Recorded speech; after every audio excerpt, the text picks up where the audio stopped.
বাড়িতে থাকা সমস্ত উপকরণ দিয়ে আপনারা কিন্তু খুব সহজে এইরকমই নরম সফট পরোটা বানিয়ে নিতে পারবেন। আর আপনি যদি আমার চ্যানেলে প্রথম হয়ে থাকেন, আমার চ্যানেলটিকে লাইক, শেয়ার ও সাবস্ক্রাইব করে নেওয়ার অনুরোধ রইল।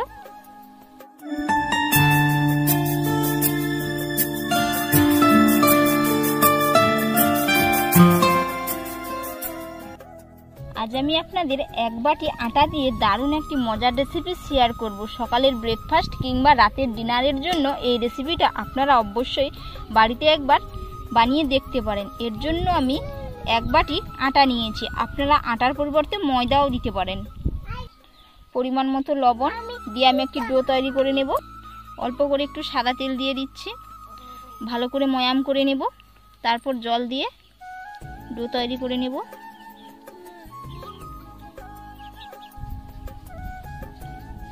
খুব ভালো করে ময়াম করে নিয়েছি। এবার আমি অল্প অল্প জল দিয়ে একটি সফট ডো তৈরি করে নেব। একেবারেই জলটা দেওয়ার চেষ্টা করবেন না, অল্প অল্প করে দিয়ে ডোটা তৈরি করতে হবে।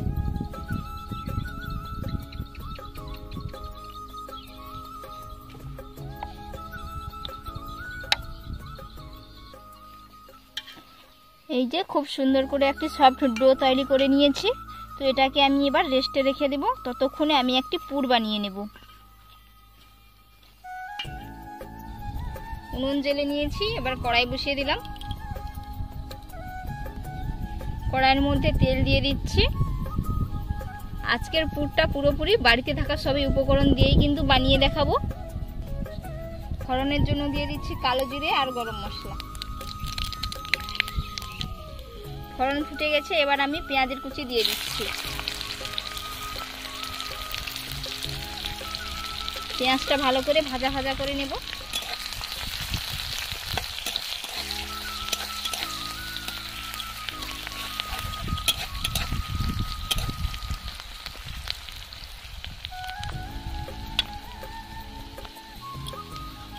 পেঁয়াজটা খুব সুন্দর করে ভেজে নিয়েছি। তো এবার এর মধ্যে আমি আদা রসুনের কুচি দিয়ে দিচ্ছি, সাথে কাঁচা লঙ্কা কুচি।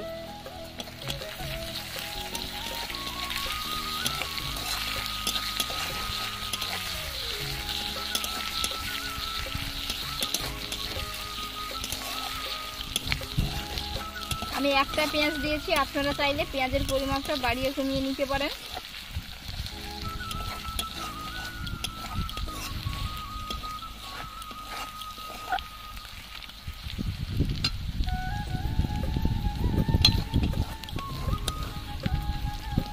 আদা রসুনের কাঁচা গন্ধ চলে গেছে। এবার আমি এর মধ্যে গ্রেট করে রাখা আলু আর গাজর দিয়ে দিচ্ছি।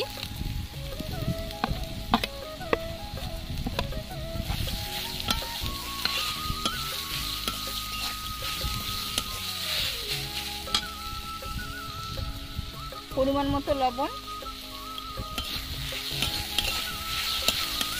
আপনারা চাইলে এর মধ্যে লঙ্কার গুঁড়িও দিতে পারেন, যেহেতু আমি কাঁচা লঙ্কার পরিমাপটা বেশি দিয়েছি, তো তাই এর মধ্যে আমি আর লঙ্কা গুঁড়ো ব্যবহার করব না। হলুদের গুঁড়ো। এরকম ঢাকা চাপা দিয়ে আলুটা খুব সুন্দর করে সেদ্ধ করে নেব।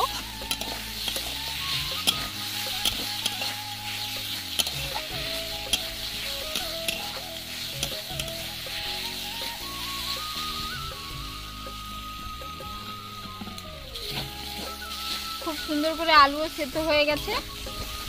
তো এবার আমি এর মধ্যে দুটো ডিম ফেটিয়ে দিয়ে দেব। আপনারা চাইলে এটা নিরামিষভাবেও বানাতে পারেন।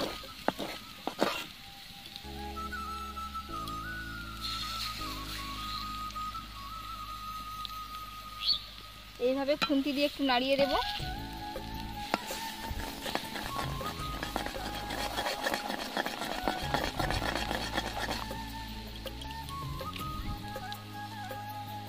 এর মধ্যে একটু তেল দিয়ে দিচ্ছি।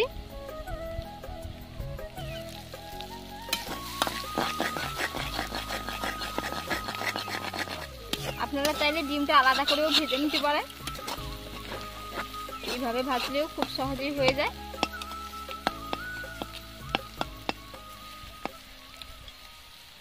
এই তো ডিম যে ভাজা হয়ে গেছে, এই যে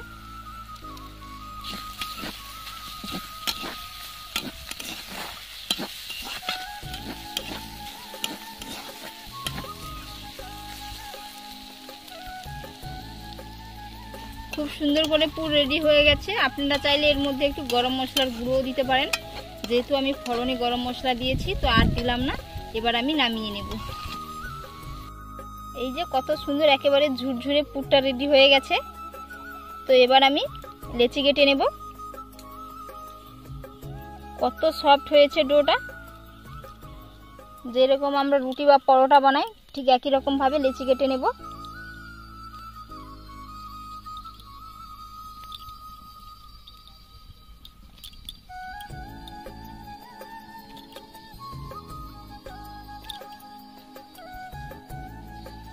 এবার আমি গোল গোল করে একটু ঘুরিয়ে নেব, বা এইরকম ভাবে করে নিতে পারেন।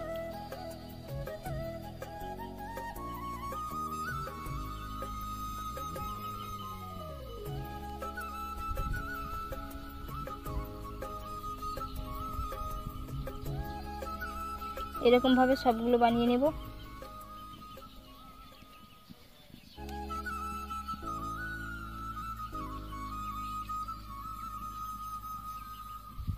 সবগুলো রেডি হয়ে গেছে। এবার আমি এগুলো অল্প করে ময়দা ছিটিয়ে বা আটা ছিটিয়ে বেলে নিতে পারেন। তো আমি অল্প করে আটা ছিটিয়ে এগুলো বেলে নেব, বা তেল দিয়েও বেলে নিতে পারেন আপনারা। একেবারে পাতলা করে বেলে নেব। এই যে খুব সুন্দর করে পাতলা করে একেবারে বেলে নিয়েছি। এবার আমি এর মধ্যে পুর দিয়ে দেব।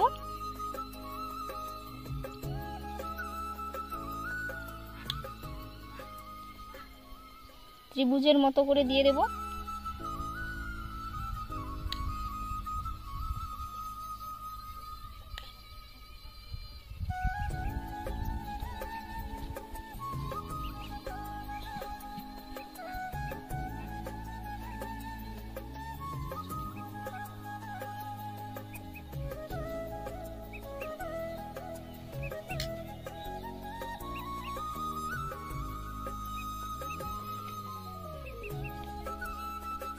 চার সাইডে এরকম ভাবে জল লাগিয়ে নেব যাতে না খুলে যায়।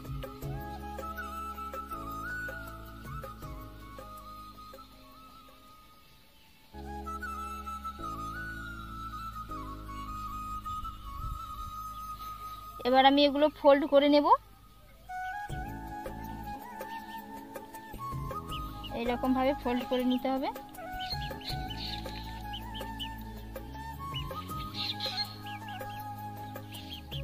এর উপরে একটু জল লাগিয়ে নেব।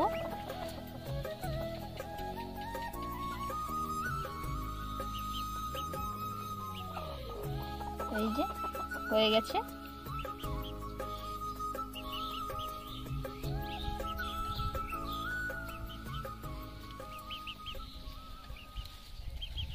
কত সুন্দর হয়েছে দেখুন। এরকম ভাবে সবগুলো কিন্তু বানিয়ে নেব।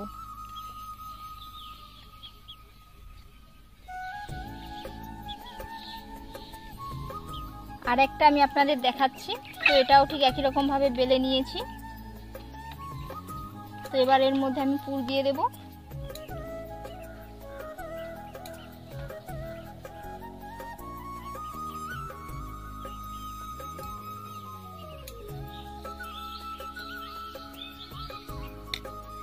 এবার আমি জল লাগিয়ে নেব।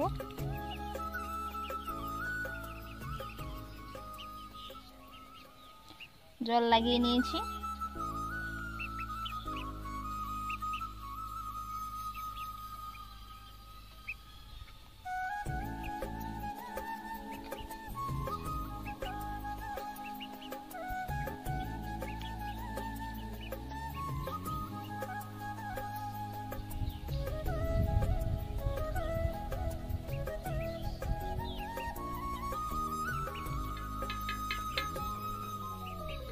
রেডি। বাকিগুলো ঠিক একই রকম ভাবে বানিয়ে নেব। সবগুলো বানিয়ে নিয়েছি। এবার আমি এগুলো ভেজে নেব তাওয়াতে। উনুনে তাওয়া বসিয়ে তাওয়া গরম হয়ে গেছে। তো এবার আমি পরোটাগুলো প্রথমে ভেজে নেব।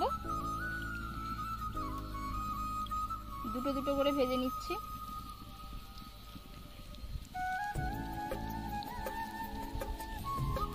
এক পিঠ হয়ে গেছে, আর এক পিঠ উল্টে নেব।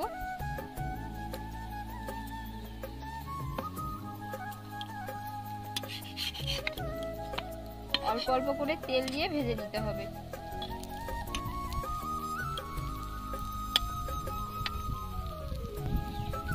এরকম ভাবে একটু টিপে টিপে ভেজে নিতে হবে।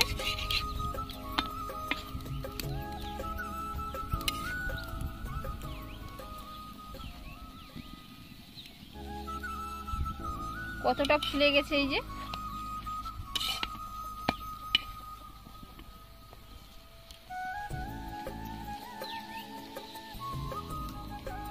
ভাজা হয়ে গেছে। এবার আমি তুলে নেব। পুরো চারপাশ খুব সুন্দর করে ভেজে নিয়েছি। সমস্ত পরোটাগুলো ভেজে নিয়েছি আর কত সুন্দর হয়েছে দেখে নিশ্চয়ই বুঝতে পেরেছেন। তো বন্ধুরা, আপনারা বাড়িতে এইরকম ভাবে একবার বানিয়ে খাবেন, খেতে কিন্তু পুরো অসম্ভব মজার হয়। আর এতক্ষণ পুরো ভিডিওটা দেখার জন্য আপনাদের অসংখ্য অসংখ্য ধন্যবাদ।